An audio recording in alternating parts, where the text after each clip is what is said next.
strategi BNPT menghadapi paham radikalisme di era revolusi 5.0. Dewan Pimpinan Daerah Mahasiswa Pancasila Sumatera Selatan (DPD Mapanca Sumsel) bekerja sama dengan Badan Nasional Penanggulangan Terorisme (BNPT) dan Polda Sumsel menggelar Focus Group Discussion (FGD) yang menghadirkan narasumber Ketua Yayasan Pelita Bersatu Indonesia Abdurrahman Taib, yang dulunya seorang mantan napi teroris serta ketua kelompok teror di Palembang, Sumatera Selatan. Juga dihadiri Irma Suryani Kaniago, anggota DPR RI. Kolonel Pas Dr. Andes Sujatmiko, Direktorat Bidang Pencegahan Kasubdit Kontra Propaganda BNPT, Kapolda Sumsel, Irjen Pol Tony Hermanto, yang diwakili Direktorat Intelkam Kasubdit 4 AKBP Irliansyah, dan unsur Forkompinda Provinsi Sumatera Selatan. FGD diawali dengan pembacaan dan penandatanganan deklarasi DPD Mapanca Sumsel lawan paham ekstremisme, radikalisme, dan terorisme. Deklarasi lawan paham ekstremisme, radikalisme, dan terorisme. Menandatangani teks dari deklarasi lawan paham toleransi, radikalisme, dan terorisme. Pada hari ini akan ditandatangani juga oleh Kepala BNPT yang mana diwakili oleh Direktorat Bidang PT, Bapak Kolonel Pas Dr. Andes Sujatmiko. Dipersilakan Bapak. Berkenan, setelah ini kami juga mengundang. Ya, baik Bapak, dipersilakan. Dan yang terakhir tentunya pada hari ini yang akan menandatangani dari deklarasi kami undang juga dari Ketua DPD Mahasiswa Pancasila Bung Andir Irliansyah, tepat berada di bawah. Iya, betul, kami persilakan. Dan yang terakhir kami akan mengundang tentunya pada hari ini yang telah menjadi narasumber dan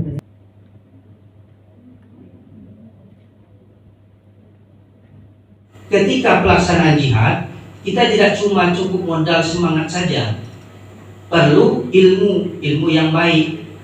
Ketika seperti misalnya ada masukan untuk melakukan amaliyah, itu perlu dipertimbangkan apakah memang boleh atau tidak boleh.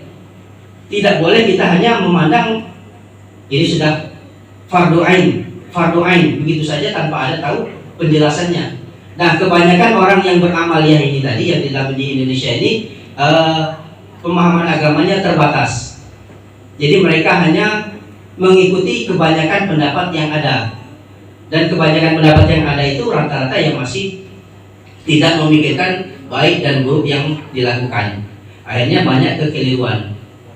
Nah, jadi jangan sampai karena semangat ingin melaksanakan jihad fisabilillah, kemudian kita mengabaikan yang lainnya. Jadi tidak boleh seperti itu. Jadi kalau ada nanti di media sosial yang memancing untuk mengajak kita melakukan jihad fisabilillah karena fardu ain, ini perlu dikaji lagi, tanyakan kepada yang pintar. Jangan asal jalan, tanyakan sama ulama, sama kiai-kiai di tempat kita banyak. Nah, kalau kita tidak mau bertanya, berarti kita memasukkan diri kita ke dalam kesesatan. Karena bisa jadi ajakan tadi hanya tanpa ada dalil atau dasar yang kuat, hanya memotivasi semangat saja, akhirnya benar atau tidaknya kita tidak mengkaji lagi, dan ketika kita melaksanakan maka ini akan menjadi musibah bagi kita sendiri.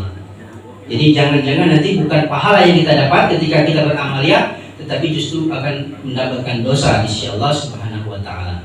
Mudah-mudahan kita semua dapat menjaga jangan sampai mudah terprovokasi dengan ajakan-ajakan untuk berjihad fisabilillah ataupun dengan istilah-istilah yang lainnya, karena bisa jadi ketika yang kita lakukan itu tidak pada frekuensi yang benar, maka kita akan melakukan kesalahan.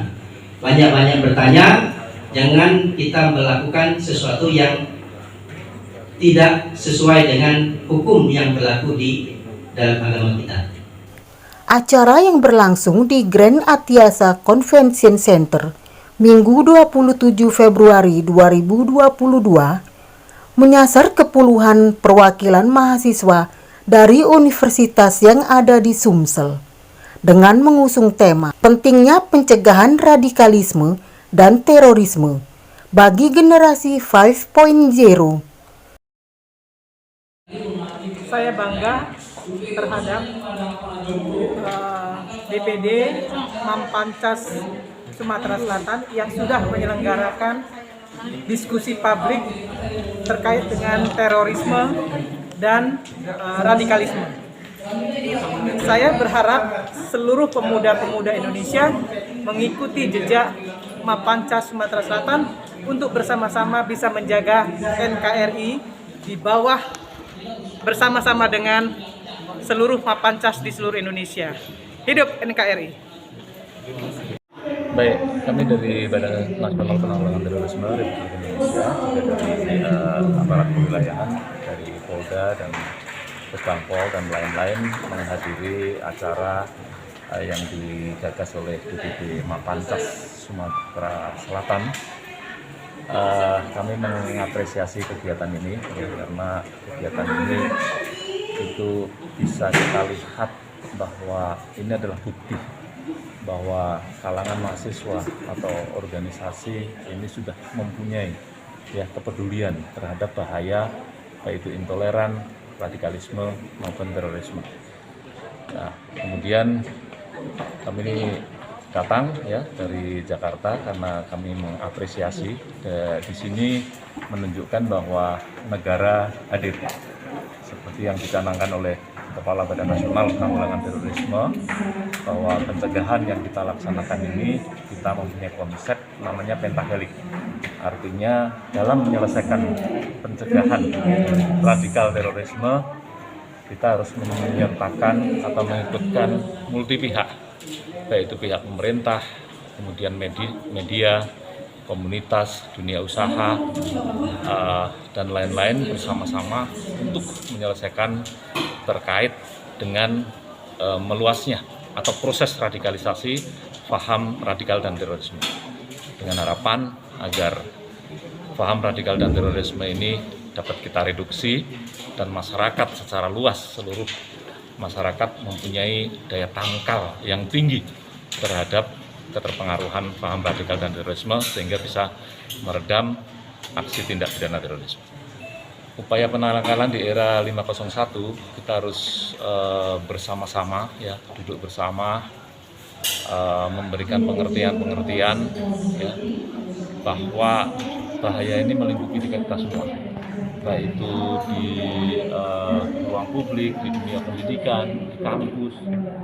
Dan memang hasil penelitian yang dilaksanakan oleh Badan Nasional Penanggulangan Terorisme mengenai indeks potensi radikal untuk generasi 5.0 ini juga merupakan suatu generasi yang paling rentan terpapar, selain itu dari perempuan maupun kalangan urban. Tapi generasi 5.0 adalah suatu generasi yang paling rentan terpapar. Ya, tentu saja Badan Nasional Penanggulangan Terorisme memberikan apresiasi yang setinggi-tingginya terhadap inisiatif atau inisiasi dari Mapancas Sumatera Selatan dalam membuat seminar mengenai bahaya radikal terorisme di kalangan generasi 5.0, karena memang betul sekali ini adalah suatu bahaya layaknya virus layaknya virus bisa menjangkiti semua. Dan menurut penelitian indeks potensi radikal memang generasi 5.0 ini adalah suatu generasi yang sangat mudah, punya tingkat yang mudah terpapar. Nah, ini acara ini yang dilakukan digagas oleh Mapancas ini sangat bagus. Bagaimana mengajak generasi muda untuk tidak terpapar dari radikalisme dan terorisme. Ini harus kita support agar terus memberikan pembelajaran bagi pemuda. Terima kasih. Dari Kota Palembang, Sumatera Selatan, reporter Yulia, kamerawan Rizal, Kilas Sumsel TV melaporkan.